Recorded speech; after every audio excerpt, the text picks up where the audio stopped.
For thousands of years, Earth has been visited by strange craft. They vary in shape, they vary in size, but they all have one thing in common. We don't know who's flying them, we don't know where they come from, and we don't know why they're here. Our ancestors tried to tell us about them. They wrote about them in scripture, drew them on cave walls and in paintings, but we ignored them, treated it as myth, fantasy, and legend. But what if they're more than that? What if unlocking these answers could help us understand where we come from, and could help us understand our place in the universe? Welcome to the Do Not Worry Alien Special. Do not worry.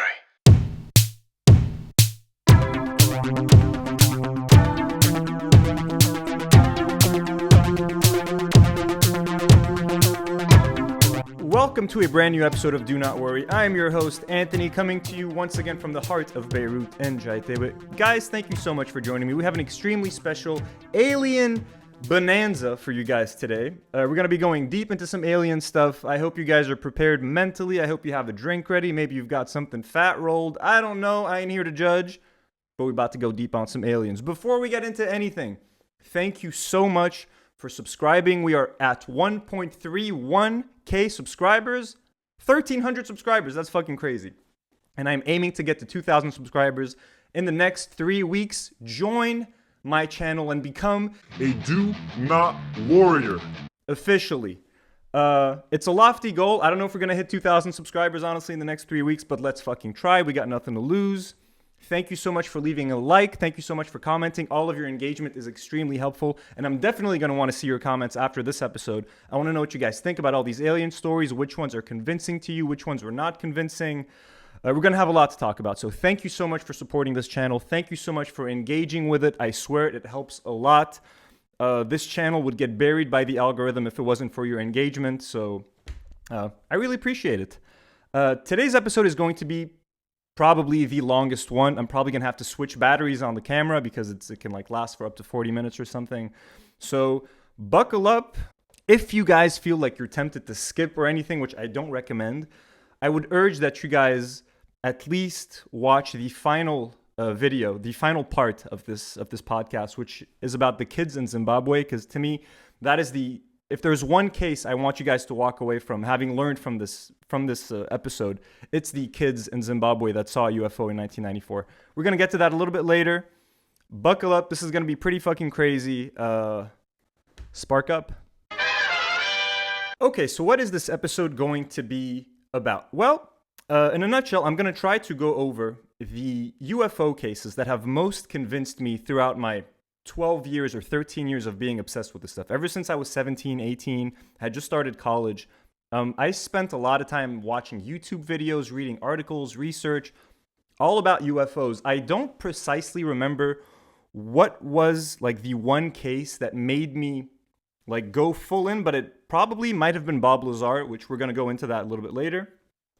So I'm basically going to retrace the stories that had the biggest impact on me. And before you guys think I'm crazy or insane, listen, I'm a huge Carl Sagan fan. Carl Sagan, all right, was a huge skeptic. He never believed in any UFO-related stuff. I even went as Carl Sagan on Halloween once in 2012. Here's a picture to prove it. So I know the importance of being skeptical, of not believing outlandish things without evidence. I'm fully aware of that. Trust me, if you guys have seen my podcast, you know I take a measured approach to everything. I like to look at the evidence and sort of balance everything out. So I'm not one to jump to conclusions.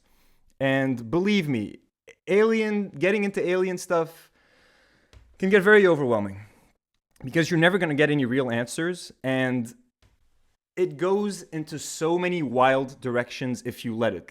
There are people who believe that President Eisenhower signed a treaty with aliens decades ago.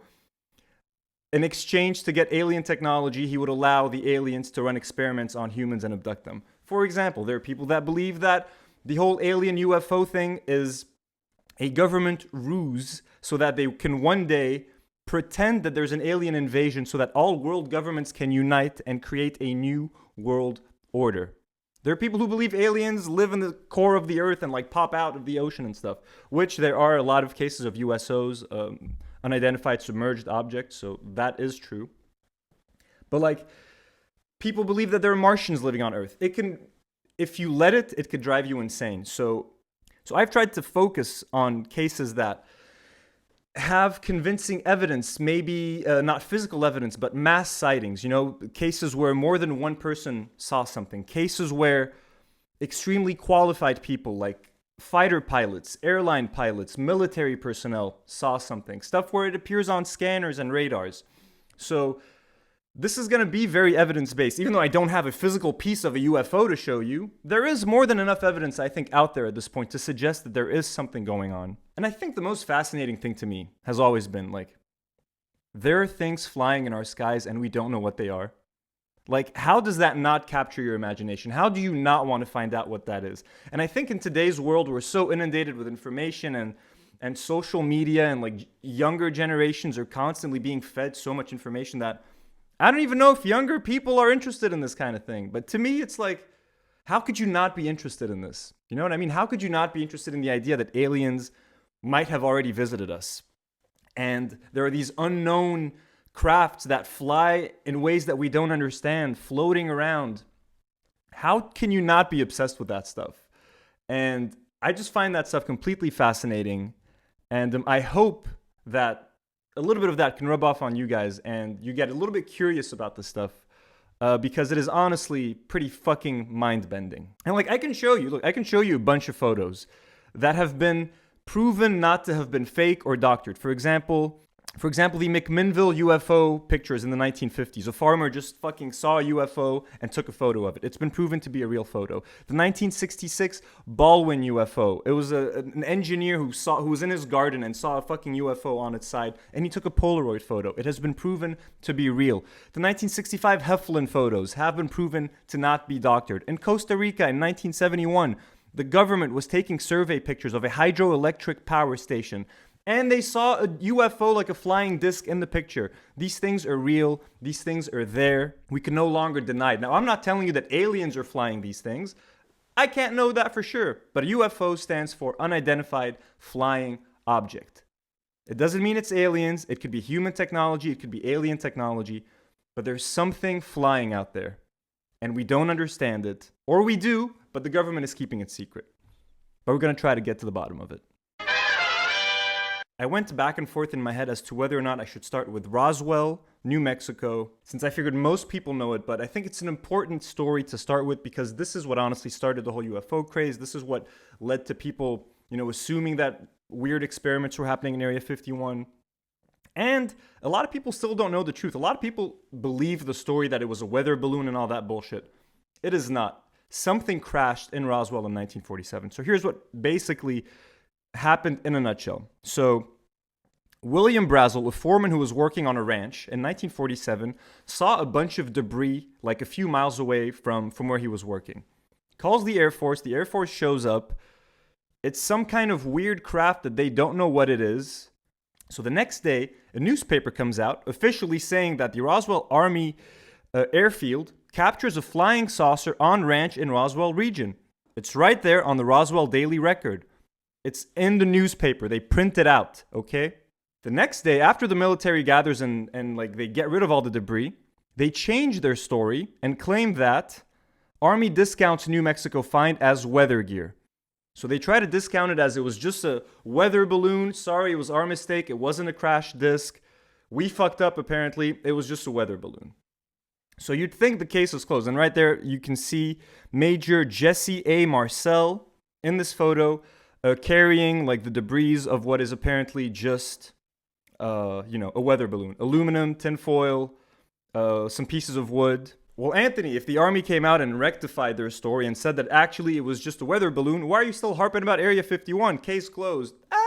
Not really. You see, there's been an interview with Major Marcel since years later, and I have the interview. I found it on YouTube, where he basically admits that whole cover story was bullshit. Let's watch it together. The case began when Roswell businessman Dan Wilmot witnessed an amazing object over the town. His son tells the story. This was their home in July of 1947. And it was one summer evening they were sitting out here. Dad looked up in the west and saw an object that came so there was down, actually a report of a had lights blinking, and UFO a day before the crash. rather frightening to him, but he said all of a sudden it seemed to rock a little bit and sort of counterbalanced itself, wiggle a little bit, and then seemed to settle down and take off. And remember how he talks about it. He says it was wiggling. The next day, Remember, these details are reporters heard important. that the Air Force had found fragments of the mystery object crashed on a remote ranch northwest of Roswell. Excitement ran high until officials announced it was only a weather balloon. Or was it? Jesse Marcel, Jesse Marcel, who we talked about, now tells a far different story. They took pictures, of course. They had a whole flock of microphones there. They wanted me they wanted some comments from me, but I wasn't at liberty to do that. So all I could do is keep my mouth shut. And General Ramey is the one who discussed or told the newspapers, the newsmen, what it was and to forget about it. It was nothing more than a weather observation balloon. Weather observation Which balloon. we both knew differently. Of course, we both knew differently. There you go, the man himself, the man in the paper, in the newspaper, carrying the fake debris is telling you it was bullshit. What more proof do you need? I don't know, but let's keep going. Major Marcel had to keep silent because of his strategic position at that time. He was in charge of all security and intelligence on atomic tests in the United States and the Pacific. The crash site was so remote, it took an entire day to drive there. The following morning, we went out to the site where the crash was. And what I saw, I couldn't believe there was so much of it. It was scattered over such a vast area. So we proceeded to pick up as much of the debris as we could, loaded in the wagon. We filled that up. It took us a good part of the day to do that, because there were such small fragments that we had to do a lot of picking. We found a piece of metal about a 1.5 to 2 feet wide and about 2 or 3 feet long. Felt like you had nothing in your hands. It wasn't any thicker than the foil out of a pack of cigarettes. But the thing about that got me is that you couldn't even bend it. You couldn't dead it. Even with a sledgehammer would bounce off of it. So even a sledgehammer couldn't damage it. I had never seen anything like that before. Never seen anything like it before. I don't know what it was. What did crash in this desert? A UFO? A weather balloon? A radar reflecting kite? It was not anything from this earth that I'm quite sure of. Because I was, being an intelligence officer, I was familiar with just about all materials used in aircraft and in our air travel. I love you, General This was nothing Marcel. like that. It could not be. It could not have been. All right. Well, Anthony, that's just one man. How do you know? Well, there's another man in another photo, in that same photo shoot. You see right here those two gentlemen. The guy on the right, his name is Thomas Dubose. He's a retired brigadier general. He's also on camera before passing away. And he admits that it was all bullshit, that the cover story was bullshit. And I have that interview right here. So two of the people that were featured in that newspaper article saying that it was just a weather balloon are on camera saying that it was a cover story. Let's go. In 1947, General Ramey's chief of staff was Colonel Thomas Dubose. Shortly before he died, he was interviewed on home video. As a retired brigadier general, he is the highest-ranking officer ever to comment on the Roswell incident. It was a cover story. The balloon part of it is the story that's to be given to the press, and that is it, and anything else, forget it. And McMullen, if you ever knew him, if you told him that he wanted to run something, he goddamn sure ran it. He knew every facet of the operation. He's a busybody. He wanted to know what the hell was going on, who was pissing on the sidewalk, and all that sort of thing. General McMullen, the deputy head of Strategic Air Command at the Pentagon, was in charge of the entire operation, according to General Dubose. McMullen told me, you are not to discuss this And this is a point of which this is more than top secret, as he said. It's beyond that. It's within my priority as deputy to George Kennedy, and he in turn responsible to the president. This is the highest priority you can exist, and you will say nothing, and that's the end of it. And Jesus, that's in the commander-in-chief, and you forgot about it. The revelations of DuBose suggest that the American Air Force did indeed have something important to hide. Does that guarantee that it was aliens? No, but it was definitely not a weather balloon. So you can understand why people don't trust the official Roswell story and why Roswell is such a springboard for UFO fanatics, for UFO researchers, enthusiasts. Maybe it was like a super secret American, US government technology. Or maybe it was, like the newspaper had originally said, they recovered a spacecraft. Okay, now we're jumping from 1947 to the 2000s because I just want to put the UFO topic to bed early so that we can move on with other stuff. So, in 2017, the New York Times released an article and leaked 3 videos captured by the US Air Force, basically, of 3 different UFOs and 3 different occurrences. One of them was in 2004, and it was called the Tic Tac. One of them was and the other 2 were in 2015. One of them was nicknamed the Gimbal UFO, and the other one was nicknamed the Go Fast. After that article came out, in 2020, just a few months ago, the Pentagon officially released these videos. So the Pentagon has officially admitted that these are unidentified aerial phenomena, that they don't know what they are, so it is no longer a question. I'm not saying it's aliens, but the Pentagon has officially admitted that they don't know what the fuck these things are, and they're flying around in our airspace. So let's check them out. Again, officially released by the Pentagon. So the debate as to whether or not UFOs exist should be over at this point. This is the gimbal right now. There's a whole fleet of them. Look on the ASA. My gosh. You hear the guy say there's a whole fleet? You can only see one of them on the radar, but there are actually 5 more. Now look at what he's going to talk about. This is our reference, by the way. Yes, I have props to Millennium Falcon. That's not our LNS though, is it? It's not. That is an LNS, dude. Well, if It's there's tilting. It's rotating. It's literally rotating. And this is going to come into play later, the rotating thing. And you already saw it in the picture, the 1966 photo. This is the Go Fast, what we're looking at right now. This was captured in 2015. You see their reaction on radar. Look, you can hear the operators. This also looks like a Tic Tac. Look how casually they're talking about this. Oh my gosh, dude. Wow. No debate. It's no debate anymore. This is the Tic Tac. Now, we're going to go in depth with the Tic Tac story because Commander Fravor, who was flying the plane, actually got to chase this thing. And he has a great story to tell about it. So we're going to go over that in a little bit together. But this is the Tic Tac footage. Again, this is all captured on like infrared. So it's not the most compelling stuff to see, but it is officially there on radar. Like, at least we know something was physically there. And the Tic Tac wasn't only seen on radar. 4 U.S. pilots got to chase it and saw it with their own eyes.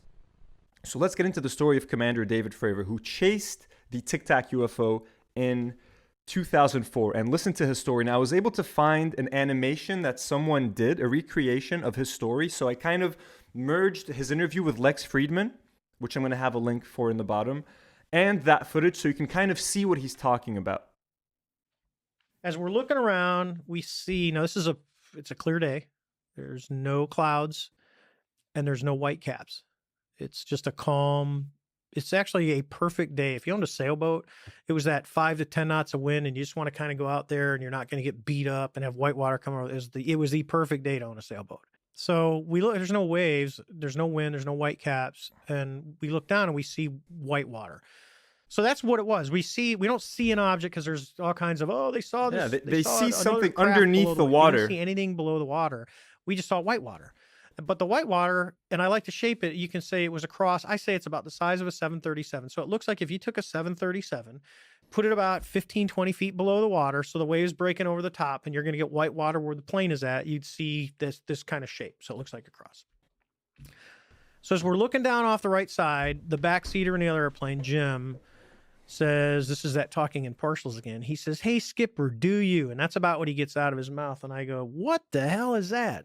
In a nice Do you voice. see that essentially is what he's So saying? we see the whitewater, and that's what draws our eyes down there. Otherwise, we'd have never seen it.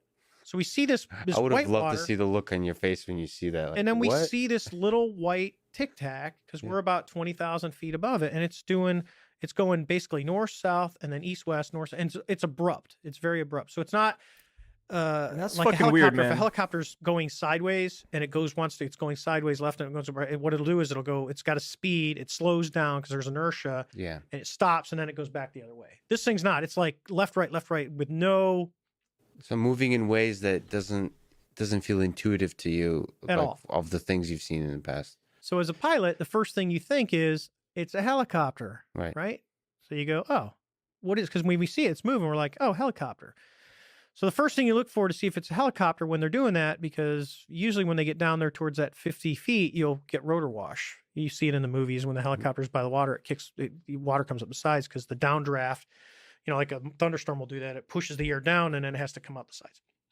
So you see it and you go, well, there's no rotor wash. What is that thing? So by this time we're driving around. So if we were at the 6 o'clock, we're driving around towards that 9 o'clock position, and we're just watching this thing, and it's still pointed north south, and it's going left right, and it's kind of moving around. So then I go, hey, I'm gonna go check it out, and the other pilot says, I'm gonna stay up here, and I said, yeah, stay up high, because now we get a different perspective. So she's up here and I'm down here as I'm descending. She can watch, because right now So all you've I'm got watching two is the jets, you've got Tic Tac. two planes, She can two watch people me per and the Tic Tac, plane, so she gets a four God's eye view of witnesses, everything that's four going on, highly which is really trained important. You'll hear people say military it's high cover, whatever. witnesses. She's watching me, which is it's perfect as the story goes on, because it gives us two perspectives, of a perspective that's about 8,000 feet above us when that thing disappears, and they don't, because if it's just like, oh, I lost it, and they go, no, it's over to the right, we can still see it. We all lost it at the same time. So I'm coming down, and as I get to 12 o'clock, as the Tic Tac's doing this, it's like it's aware of us, and it just goes bloop, and it kind of points out towards the west and starts coming up. So now it's obviously knows that we're there. Whatever this thing is, it knows that we're there. So as we drive around, it's coming up, and I'm just coming down. I'm just watching it. Now you gotta remember, this whole thing is like 5 minutes. This is not like we saw it and it was gone, or I saw lights in the sky and they were gone. We watched this thing on a crystal clear day with 4 trained observers. Watch this thing fly around. So we're like, okay.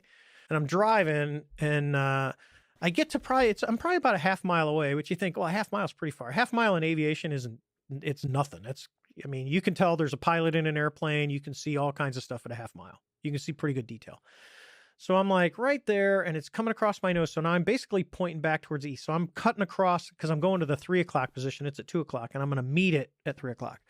So as I do this, it just accelerates and disappears. So this happens at around, estimating about 12,000 feet. So they're at 20. So they've got about 8,000 foot of altitude above us when this happens. And it just, as it crosses our nose, it accelerates in literally in less than, probably less than a half second. It just goes, and it's gone. And so we're like, the first thing is, dude, did you guys see it? The other airplane's like, it's gone. We have no idea where it's at. So we kind of spin around real quick. I go, well, let's see what's down here. And I turn around, we're looking for the whitewater. And the whitewater's gone. There's nothing. It's literally all blue. So now you go. And I remember telling the guy in my back seat, I go, dude, I don't know about you, but I'm pretty weirded out, because this is, I had at the time like 30-some hundred hours of flying. I'd been doing it for 18 years. It's nothing like anything you've seen. No. How crazy is that? This to me is like the ultimate final proof. Like, that's it. The Pentagon is releasing this information. And look, other governments have declassified their information. France has declassified their UFO information. The Russians declassified their information in 2009. The UK has been pretty open with their relatively UFO information. So it's just the US that has been really like fucking clamped up. The fact that they officially released these videos, and the fact that Commander David Fravor is out there just telling the story, there's definitely something going on now. Is it aliens? Is it super secret government technology? This to me is like a smoking gun. Like, you don't need any more proof than this. to at least say that there's definitely something flying around that even our military doesn't know what the fuck it is. I hesitated about whether or not I should talk about Bob Lazar on this podcast, mainly because there are a lot of people who do not believe Bob Lazar's story. Now, who is Bob Lazar? In 1989, a physicist by the name of Robert Lazar claimed to have worked at the S4 facility in Area 51, and he claimed that his job was to try and reverse engineer a UFO, a flying saucer. At first, he didn't know what his job was. He just showed up to the area and just started working on the ship, which he assumed was built by humans. And then the more he started to work on it, he kind of figured out that I don't think we built this. I think they hired me to try to understand how this was built and to try to replicate it. Bob Lazar has stuck to his story, and he's been consistent for 30 fucking years, ever since 1989 to today. He has not wavered on his story. A lot of the things that he talked about in 1989 have been proven to be true, including how some of these ships work, the elements that they were using to power it, some of the security machinery at S4, that stuff has been proven. There's a lot of interesting, and I'm going to recommend a lot of stuff for you guys to watch at the end of this. But let us watch the original 1989 interview with Bob Lazar, where he talks about a lot of this stuff. And when I saw this video, I was honestly shaken. As a 17-year-old, I was like, if this is true, if what this guy is telling is true, then it is absolutely insane. I believe Bob Lazar just because of how he talks, you know. I don't know, just his delivery. I find the guy to be very credible. So his story is very controversial. He claims that the government has tried to erase like all of the records of him and stuff like that. Let's check out this 1989 conversation with Bob Lazar. It's pretty fucking fascinating, and it's gonna link to a lot of the other things we're gonna be talking about. How long were you employed at S4, and when were you hired? I guess early '89, and I was probably there only about 6 months or so, on a very infrequent basis. What was your job description at S4? My official job description was a senior staff physicist. I don't know if I actually had that position when I was there, because I was there so infrequently. I wasn't supervising anyone, so that was the official position I was hired under. But whether or not I actually acted in that capacity, I don't know. When did you see your first disc? The first disc I saw, I believe it was the second, or I think it was the third time I was up there. Normally the bus pulled around to the opposite end of the facility. On this particular occasion, it pulled up to one of the hangar doors, which were normally closed, and the last one was open. We came out, and I saw the disc in the hangar. Upon seeing it, it struck me that, well, this explains all the UFO sightings. Not thinking that it was an extraterrestrial craft, that this must have been some advanced form of fighter that we've been working on for years, and people have just caught it being tested, so on and so forth. And it never even occurred to me, even though I was looking at an extraterrestrial vehicle, that this wasn't man-made. When did you realize the craft was not of earthly origin? Well, it probably really hit me when I got inside the craft and looked around and began to understand how the craft was operated, and finally grasped the whole project as a whole, as what we were doing, the fact that we weren't building this thing. We were trying to find out how it was made. We were back engineering it. What is back engineering? Well, back engineering is taking a finished product and finding out how the device or product was produced, and essentially determining whether or not you can duplicate it. People have asserted that, boy, that must have been the most exciting time in your life, and that's not the way it was. When I first got to look inside the craft, all I can say, it's an ominous feeling. You walk in there and it feels as if you shouldn't be there. I know that sounds kind of corny, but it's a real ominous feeling. It's not an exciting feeling. it brings up a whole lot of questions in your mind. Well, where did this come from? And you know that they won't give you the answers to the whole story, but it's that's the only way I can describe it. How many craft are housed at S4, and are they in fact all dish-shaped? There are 9, and their shapes vary. I only got to do a close inspection on one of them. The others I just briefly saw, and they pretty much varied. I give everything nicknames there. The one I worked on was kind of sleek looking, and I gave it the name of the sport model. There was one that looked like a Jello mold. There was one that looked like a top hat. Tell us about the lower level of the craft, where the gravity generators are located. I had to hang upside down in there to see the lower level, essentially. And there were 3 large gravity amplifiers. The second level was the only other level that I was on. It was the main level that contained the reactor where the seating was. So it's assumed this was not made for a human pilot. It would be extremely inconvenient for a human pilot. Humans really can't even function in there because of the ceiling clearance. The seats were so tiny. It was obviously made for a creature much smaller than a human. How does the craft achieve lift? It produces a gravity wave, which is similar to the gravity wave He's that the explaining Earth how they produces. work. However, the craft phase shifts the wave. In other words, it turns the wave not really in an opposite polarity, but something to that effect, where it will work against the natural gravity wave of the Earth, and it produces a lift in that effect. Is there any internal protection for the crew? Does the craft generate a gravitational field inside the craft itself?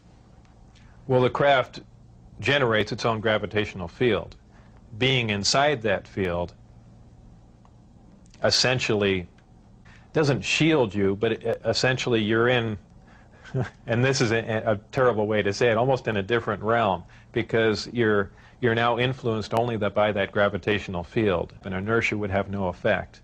You're in a distortion, and don't forget that gravity distorts time and space, so really nothing is going to influence you while you're in there. Describe the gravity amplifiers for us and some of their different operating configurations. There are 3 amplifiers. The craft can operate on a single one, can lift off the ground.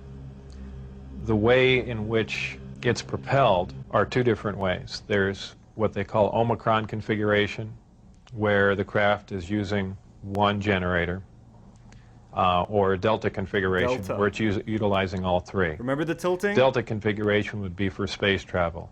Essentially, the craft will tilt up on its side, as opposed to a science fiction movie where you see a flying saucer moving around. The craft will tilt up on its side, focus the 3 gravity generators to a single point, and move through space that way. So They'll use 1 gravity generator to lift the craft off the ground. And as opposed to what we're used to, for instance, a plane, once it's in the air, we envision thrust or some force coming out the back of it to push it forward. The crafts work completely opposite of that. What they do is once they're hovering in the air, they'll swing the 2 remaining gravity generators up in front of them and create a distortion, essentially a downhill, and the craft rolls downhill for infinity. It's always chasing a little distortion. That's why they look goofy when they fly around at low speed. So basically, it's creating a gravitational distortion, and it's following it. Yeah, a lot of people who see UFOs, they're rarely sitting still. They're like moving around and wobbling, kind of as if they're on a string. That explains why. I only witnessed 1 test flight up close, officially. It was a low performance test. I believe there were some pilots or test pilots in the craft. The craft must have been retrofitted to fit them, because the seating arrangements were really not accommodating. The craft lifted off the ground, virtually noiseless, other than a small corona discharge on the bottom of the craft, indicating the presence of high voltage. That dissipated at about 30 feet, and it stood there completely silently. And moved over to the left and to the right, and sat back down. That was the entire test. However, that was an extremely impressive test. Maybe to someone that really knows little about science or anything, that wouldn't be a whole lot, but you have to realize this craft was about 52 feet in diameter. I don't know exactly how much it weighed, but it weighed a lot. And this was quite a scientific feat, to lift something completely silently, under control. That's fucking crazy. So he's basically confirming that the US government knows how to fly these UFOs. So what that tells me is that some of the UFO sightings is humans, the US government flying these crafts that they've recovered. How did they recover them? I don't know. But we know how to fly them. We don't know how to recreate the technology, but we've figured out how to fly them at least. How are my opinions changed? I would say considerably. You know, obviously the ET craft do exist. Something had to build them, so there must be aliens. And since there are, and the craft are there must be some sort of factory and an entire civilization somewhere. And if in fact that is true, and it apparently is, then there must be others. It kind of moved from science fiction into reality in my mind, and it really just, I guess, opened my eyes. The big thing is whether or not we can duplicate it with earthly materials and earthly technology, and you know, unless we've got a handle on both of them, all that technology is useless to us. And if it turns out we can't do that, all we have is one single prized possession that we have to take care of, and that's it. He still stands by this story. There's a great documentary on Netflix about Bob Lazar. There's a great Joe Rogan interview with Bob Lazar. The guy is not after fame. The guy's life was turned to shit after he came out with the story. The only reason he even went to the press was because his life was being threatened, he thought, by the US government. So he figured by sharing his story, it would be some kind of insurance. I believe Bob Lazar. It confirms a lot of scary things, like that the US government knows how to fly these things. I know he says that they've done a lot of test flights at Groom Lake and in like the S4 area.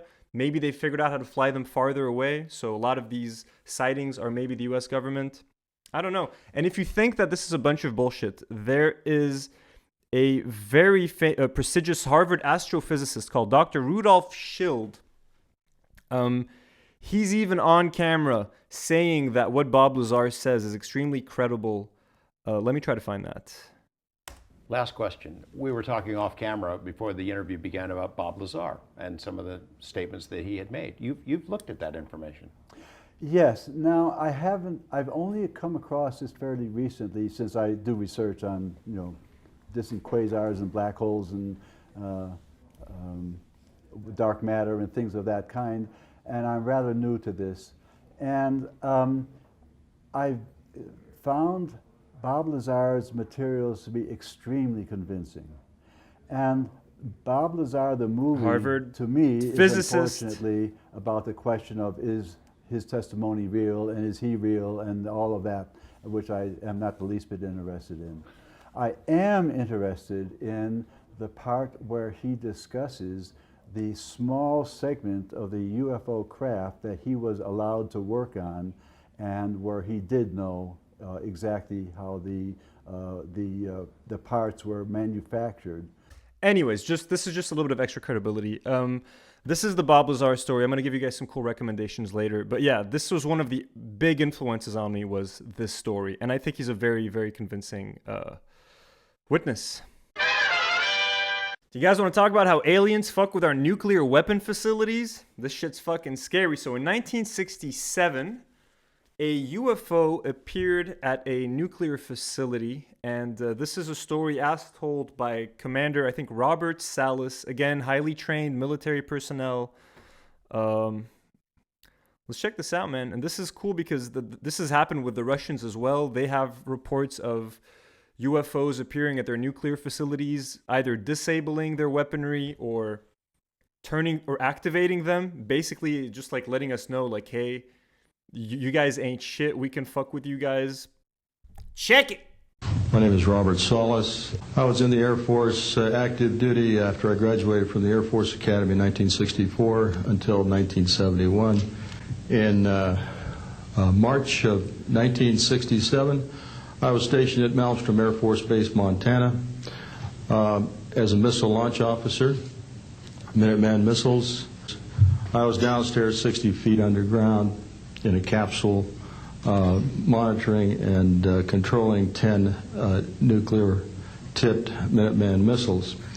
I got a call that morning that they were seeing strange lights flying in the sky. I disregarded that call. Told them to call me when something more significant happened.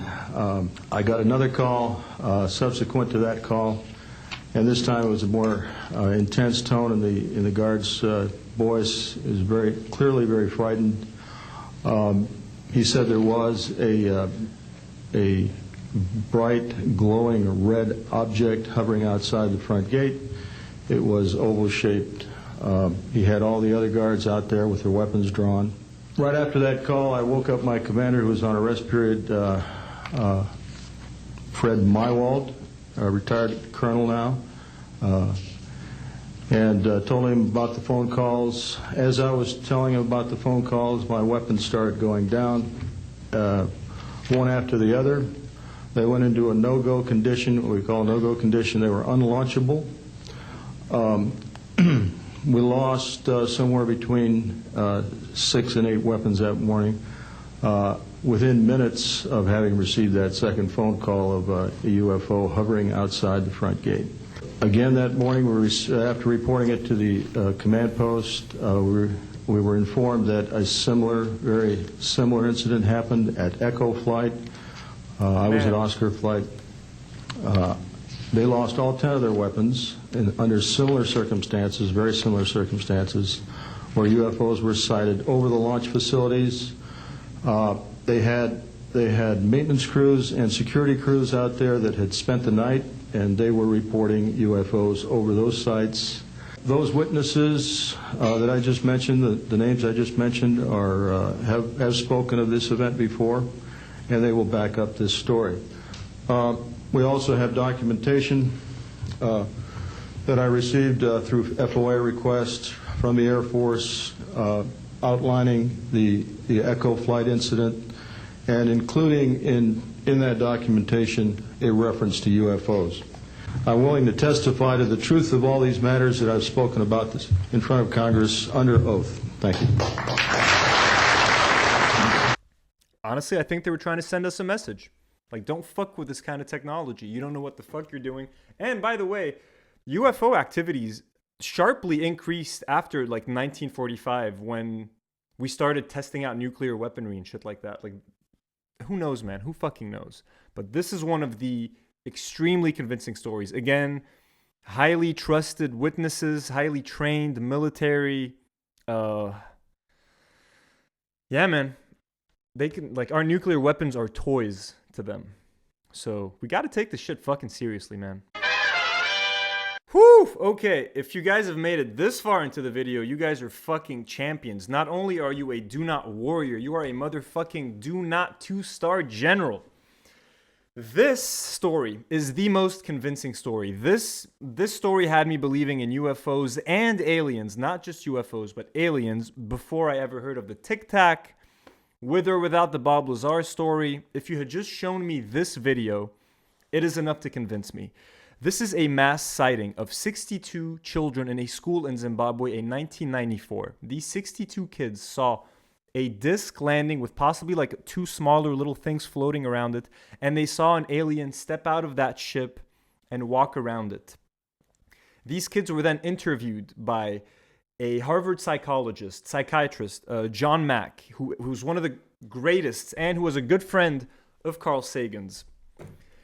And I have that footage of that interview, and it is honestly riveting. These kids, the way these kids tell that story, the way they all tell the exact same thing with the exact same details, the way they draw what they saw, honestly gives me fucking goosebumps. The hair on the back of my neck stands when I watch this video. It is eerie. It is so convincing to me. I don't think these kids can lie. And 30 years later, these kids still stand by their story. There's a documentary called The Phenomenon. The last 20 minutes of it focuses on these kids and on this story. And I'm so happy that it does, because this story doesn't have any mainstream attention. And I've known this fucking story for years. I show it to everyone I can think of. I bring it up on first dates sometimes, which is a horrible idea. Never talk about any of this shit on any first date, by the way. Horrible idea. I've learned the hard way. If you watch no other chapter from tonight's episode, and if you only watch this one, honestly, it is enough. Let us watch it together. I hope you find it as convincing as I did all these years ago, and I still do. Let's check it out. In September 1994, And I'm already over getting 60 goosebumps. children from this school in the suburbs of Harare, Zimbabwe, witnessed several objects landing and two beings coming out.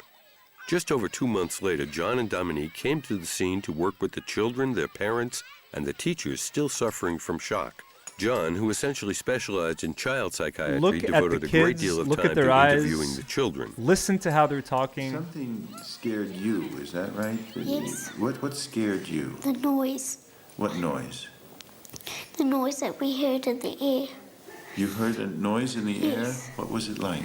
Like a roar or a buzz or a hum, or what kind of a noise? It was like someone was blowing a flute. It was scary myself. It was scary because you saw something yourself? Yes. Mhm. I saw little objects hovering. It was quite big, actually, and then there was little ones all around it. We saw something silver, and then we quickly ran to the logs, and we saw a silver thing, and we saw a man standing next to it. What did it feel like when he was looking at you? I felt scared. It felt scared? What was scary about it?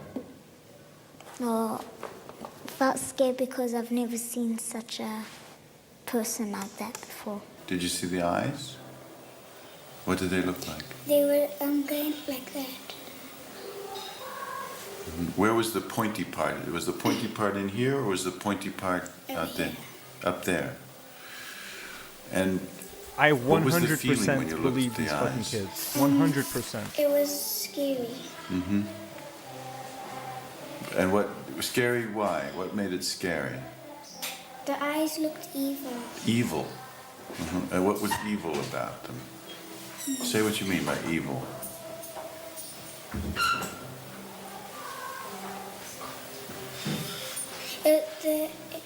It looked evil because it was just staring at me. With what? Staring at you as if what? As if to do what? As if it wanted to come and take us. As if it wanted to come and take you. That was the feeling you got? That it wanted you to go with it? Did you feel like you wanted to go with it? No. Did you feel, what was the effect on you when you felt it wanted to have you go with it? I just walked away and I started crying. They came running up here in such a panic. And When she I mean, says, even like, if we wanted to had come staged and it, they take could us, not have run all together like fucking that. crushes me, Even if man. we practiced it, I don't know how many times. That they came up here like a living snake.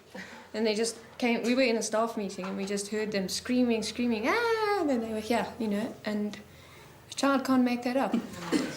I was very skeptical in the beginning as well. I believed that they'd seen something, but I wasn't prepared to accept that it was anything supernatural or anything like that.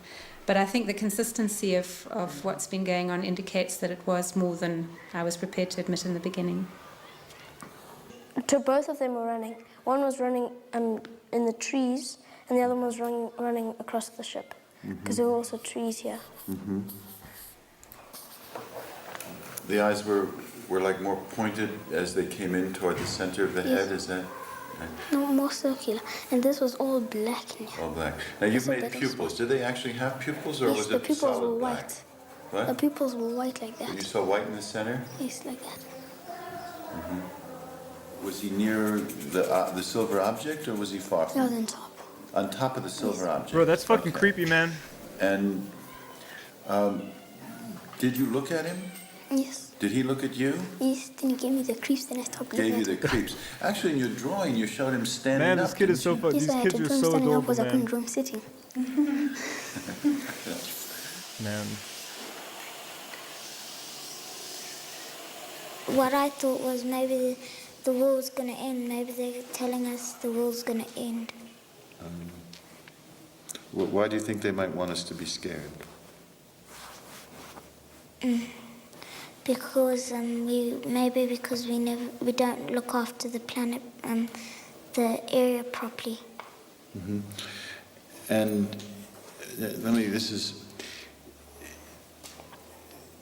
is this an idea that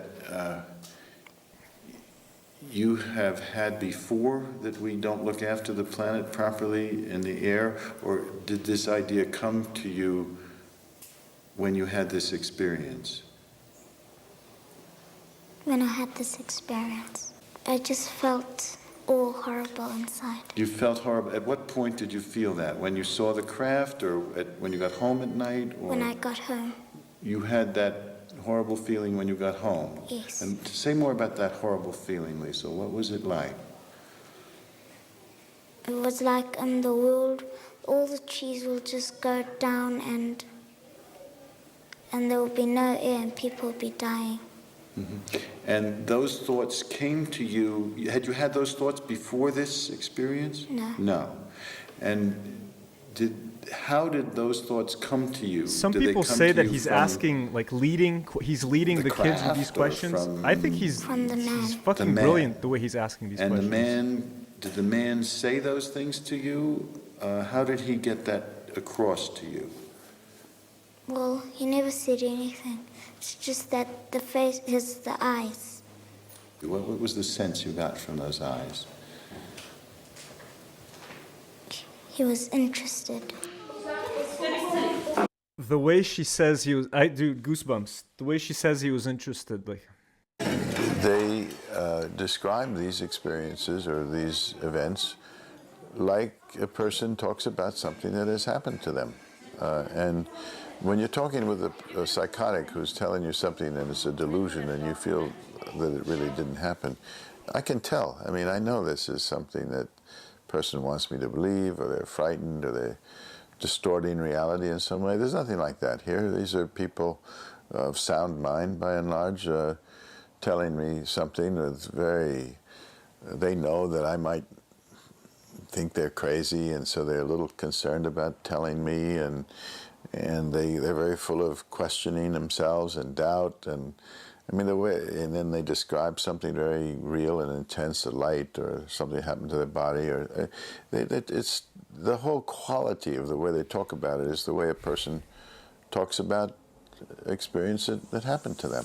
Like I said, these kids have been, there's a bunch of videos on YouTube, interviews with these kids as adults, still standing by the story. They still don't know what the fuck happened, but they saw aliens and they saw this ship land, 62 of them. All of them still stand by their story. Their teachers stand by their stories. There was a similar case 50 years ago in Australia at a school. 300 kids saw a UFO flying over their school, then it landed nearby. A few of the kids ran towards the UFO and saw like a being stepping outside. I think in the 80s, a police officer called Lonnie Zamora saw a Tic Tac shaped UFO land, and he saw two alien beings walking outside. There were footprints, there was radiation. I would be interested to see if you guys believe these kids, because I 100% do. And let me know in the comments, because I've seen this video dozens of times, and it still shakes me every time I see it. Because there's definitely something out there, and we're sitting here clueless, focused on social media and focused on all this dumb shit, when these existential things are fucking happening and have happened in our past, and we don't talk about it. In conclusion, based on everything we saw, based on the military reports and the Pentagon videos, based on the Bob Lazar story, based on the Zimbabwe story, based on the Robert Salas nuclear weapon story, based on Roswell, New Mexico, based on all this stuff, on these hundreds of stories that I didn't even get into, I 100% believe that there are unidentified flying objects in our skies. Things that we don't understand that are flying around. I also believe that some of these crafts are flown by aliens. Weird little small gray alien beings with the big black eyes, the aliens that we've all grown to know over the years in pop culture. I believe that these things exist and they are flying these ships. Are they aliens? Are they... I don't know where the fuck they come from. Did they come from the core of the earth? There's legitimately a theory that says that like the US government does experiments on like disabled kids to make them look like aliens, to put them in these ships, to trick people into... Like I said earlier, when you get into UFO stuff, it could go into so many crazy, wild directions that it's very hard to stay focused. So me trying to stay focused, I would say that yes, I believe that there are aliens. I also believe, like Bob Lazar said, that we've been able to not back engineer them yet, but we know how to fly the ones that we already have. So some of the UFO sightings that we see, I'm sure it is military people flying this stuff, humans flying this stuff. Have we at this point in 2020 figured out how to build this stuff and recreate this technology? Possibly. Maybe the Tic Tac was an American ship and maybe they're just flying it around their own people to see how they would react. I don't know. I don't have any answers, but after years of research and years of immersing myself in this is like the closest to a conclusion that I can get to. UFOs exist. Some of them are flown by what I think are aliens. Some of them are flown by humans who have recovered these crafts. And maybe we, at this point, have been able to build and recreate that technology ourselves. It's not satisfying to not have answers. I hope that we get some kind of disclosure, and I think we're getting closer because more and more of this stuff is slowly leaking out to the public. We're getting to a point where I honestly don't know how much longer the government can hide this for. So I hope it happens within my lifetime. I hope I don't end up like... There's so many people who've been working on this for years, like Jacques Vallée, George Knapp, Jaime Maussan over in Mexico, all these fucking crazy UFO enthusiasts who might die without ever getting any answers. So I hope I'm not one of them. I hope I get to find out what happened. But this is what I believe. I hope you guys were convinced by what you saw. Let me give you guys a few recommendations and some things to watch if you want to get into this more. Watch the David Fravor, the commander who chased the Tic Tac. He did an interview with Lex Friedman. It's a great podcast. It's like 2 hours. It's 3 hours long. It's very interesting, though. Watch that one. Watch the Bob Lazar interview with Joe Rogan. Watch the Bob Lazar Area 51 and Flying Saucers documentary on Netflix. So the David Fravor interview with Lex Friedman is on YouTube. The Bob Lazar interview with Joe Rogan is on YouTube. The Bob Lazar documentary is on Netflix. There's a show called The Basement Office. It was done by the New York Post, and it's co-hosted by Nick Pope, the guy we talked about a bunch. He's considered like the molder of the UK's UFO research. He was responsible for the UK government's UFO research. And the thing I would recommend the most is a documentary called The Phenomenon. Now, I rented it on Amazon. If you had to pick one of those things to watch, I would recommend The Phenomenon because it is the most comprehensive collection of the most convincing and the most credible cases, from pictures, from military sightings, to stories like the Zimbabwe one. Just credible stuff with the mass sightings, many credible witnesses, military witnesses, radar visuals, all that sort of thing. So, The Phenomenon, and I'm going to have a list of this in the description below. Guys, thank you so much for joining me on this insane episode. I don't even know how the fuck I'm going to edit this, man, to be honest with you. I don't know what the fuck I just did. If you guys enjoyed it, I hope you did. Please leave a like. Please leave a comment. Let me know what you think about all this shit. What was the most convincing story you saw? What was the least convincing story you saw? Like, comment, subscribe, become a Do Not Warrior. Let us hit 2,000 subscribers in the next 3 weeks. Thank you so much, guys. And as usual, do not worry. Do not worry.